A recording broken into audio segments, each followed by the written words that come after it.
2010 সাল থেকে দাতা গোষ্ঠী এডিবি ও বিশ্ব ব্যাংকের প্রেসক্রিপশন অনুযায়ী পল্লী বিদ্যুৎ আইন খাতকে বেসরকারীকরণের যে সবক দেওয়া হয়েছিল তা বাস্তবায়ন করতে পারেনি বিগত সরকারের প্রধানমন্ত্রী জ্বালানি উপদেষ্টা ডক্টর তৌফিক ইলাহি চৌধুরী। তার রেখে যাওয়া দায়ী হয়তো কাঁধে তুলে নিতে হচ্ছে বর্তমান জ্বালানি উপদেষ্টাকে। এই পরিস্থিতির যখন সূত্রপাত হয় তখন ক্যাবের তরফ থেকে একটা তদন্ত করা হয়। তদন্ত প্রতিবেদনের ফার্স্ট পার্ট 10/12/2024 তারিখে সরকারের কাছে জমা দেওয়া হলেও সেকেন্ড পার্ট দুর্নীতির অভিযোগ সংক্রান্ত তদন্ত ক্যাব স্থগিত রাখে। কারণ বিদ্যুৎ বিভাগের তরফ থেকে ক্যাব প্রত্যাশিত সহযোগিতা পায়নি। উক্ত তদন্ত প্রতিবেদনে ক্যাবের পক্ষ থেকে 5 দফা সুপারিশ করা হয়, যথা: 1. বিদ্যমান পরিস্থিতিতে আরইবি ও পল্লী বিদ্যুৎ সমিতির চাকরিবিধি ভিন্ন হয়। সমিতিগুলো কার্যত আরইবির অংশ নয়, বরং অধীনস্থ প্রতিষ্ঠান। ফলে পল্লী বিদ্যুৎ সমিতিতে কর্মরত কর্মকর্তা কর্মচারীও নানাভাবে পরিশ্রমের শিকার হন বিধায় বিরোধ সংঘাত সৃষ্টি হয়।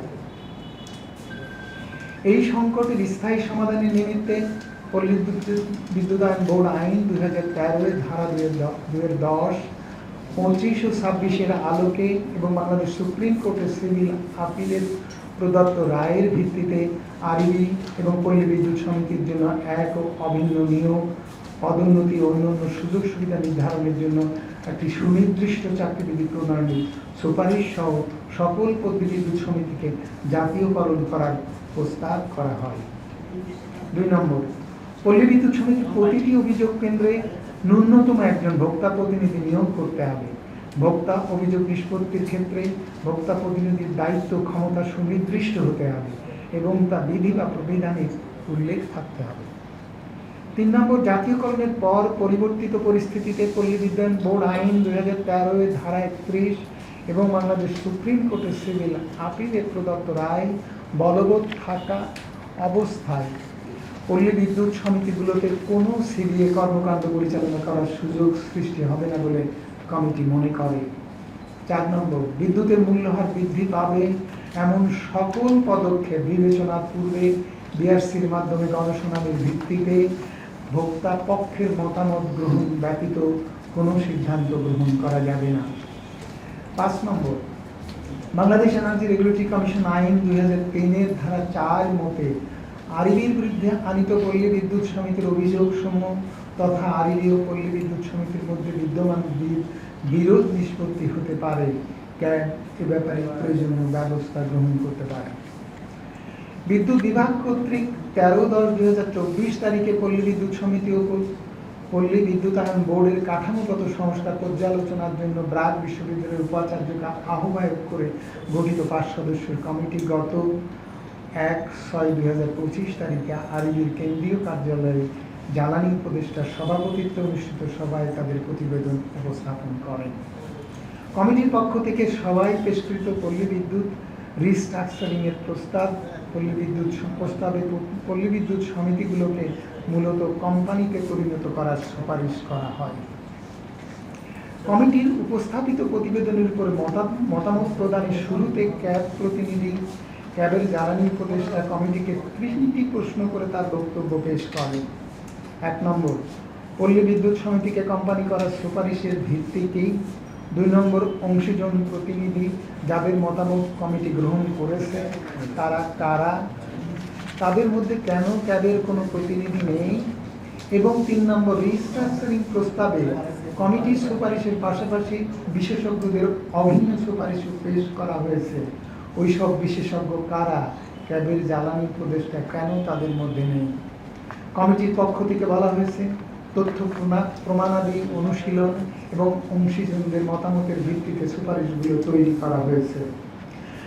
বিদ্যুৎ সচিব সবাই নিশ্চিত করেন যে ক্যাবের তদন্ত রিপোর্টটি কমিটিকে দেওয়া হয়েছে, অথচ কমিটি ক্যাবের তদন্ত রিপোর্টটি পড়েও দেখেনি। কমিটির রিপোর্টে দেখা যায় অংশীজন বলতে আরইবি ও পিবিএস, ক্যাব নয়। 23/2/2025 তারিখে অনুষ্ঠিত সভায় অংশীজনদের ফিডব্যাক ও 5/3/2025 তারিখে অনুষ্ঠিত কমিটির সভায় ফিডব্যাক পর্যালোচনা ও সুপারিশ চূড়ান্তকরণে কোথাও কোনো পর্যায়ে ক্যাব কিংবা ক্যাবের কোনো বক্তব্য বিবেচনায় আসেনি।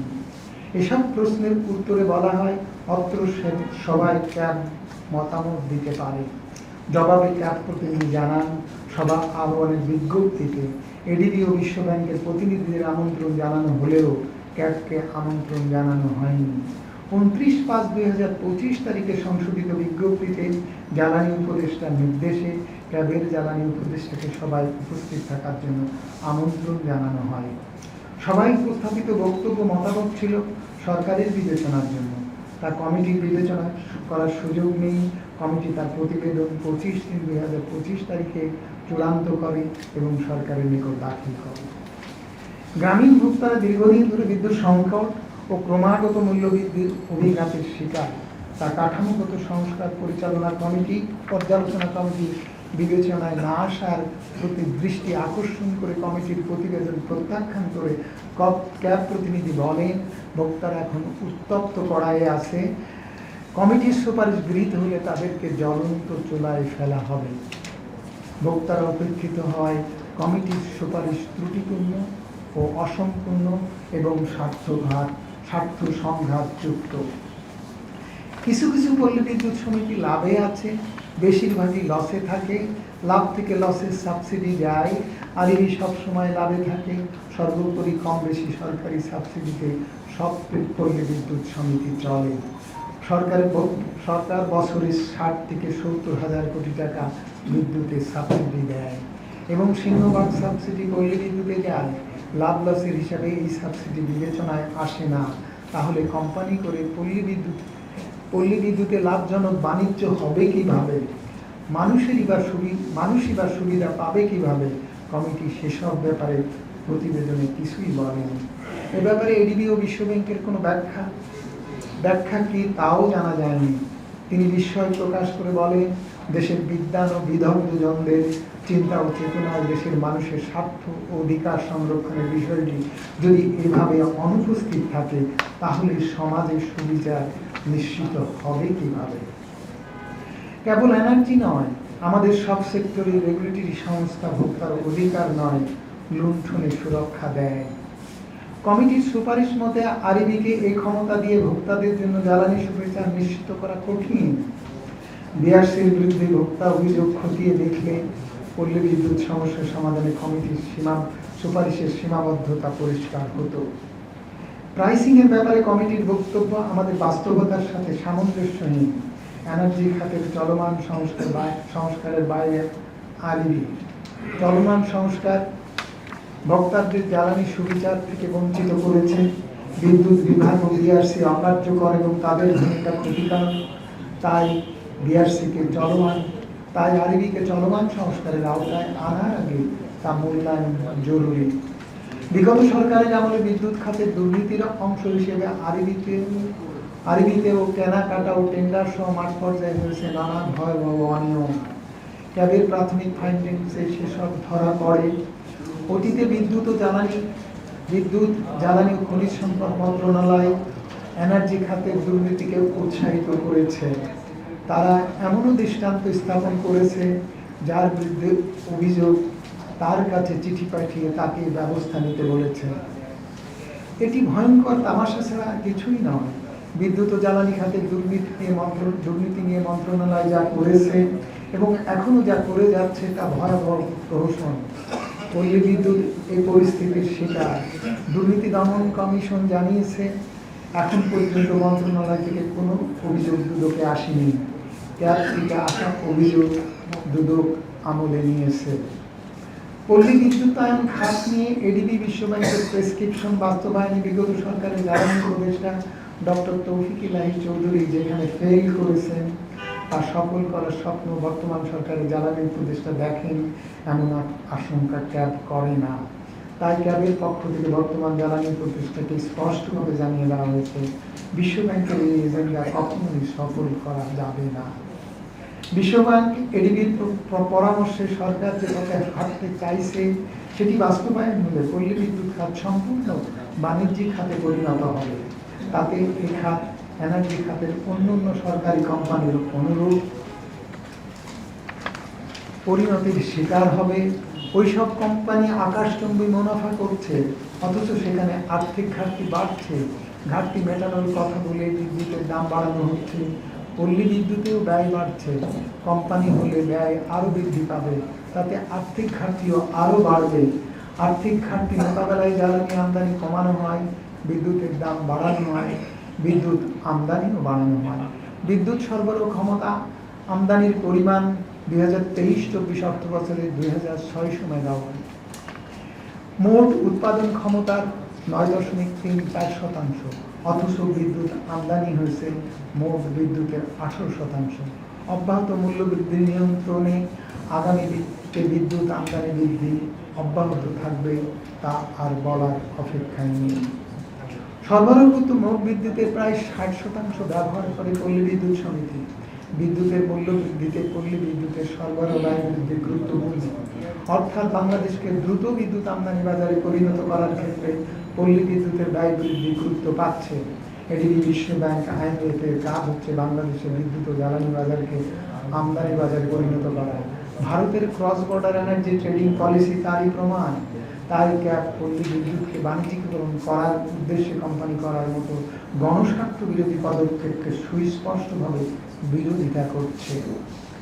এডিবি ও বিশ্ব ব্যাংকের পরামর্শে বিদ্যুৎ ও জ্বালানি খাতে 80-র দশক থেকে সংস্কার চলছে। উদ্দেশ্য প্রাইভেটাইজেশন। এই উদ্দেশ্যে লাভজনক করার জন্য রিস্ট্রাকচারিং এর নামে এনার্জি খাতকে ভেঙে টুকরো টুকরো করে কোম্পানি বানিয়ে বাণিজ্যিক প্রতিষ্ঠানে পরিণত করা হয়েছে। বর্তমানে এই মন্ত্রণালয়ের আওতায় কম বেশি 75টি কোম্পানি।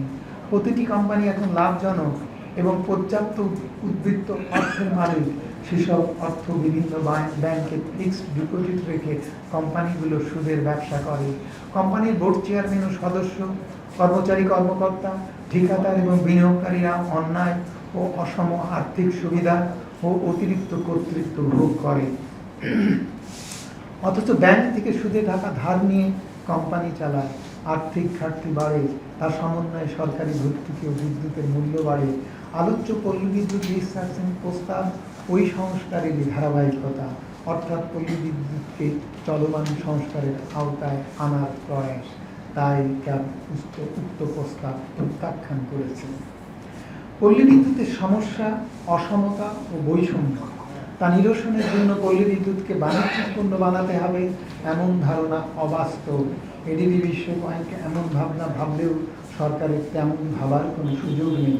যে সমস্যার একমাত্র সমাধান REBPDS-কে এক ও অভিন্ন চাকরিবিধির আওতায় আনা, তাই ক্যাবের পক্ষ থেকে এমন সুপারিশই করা হয়েছে। তা উপেক্ষা করে এত জটিলতার সৃষ্টি কেন?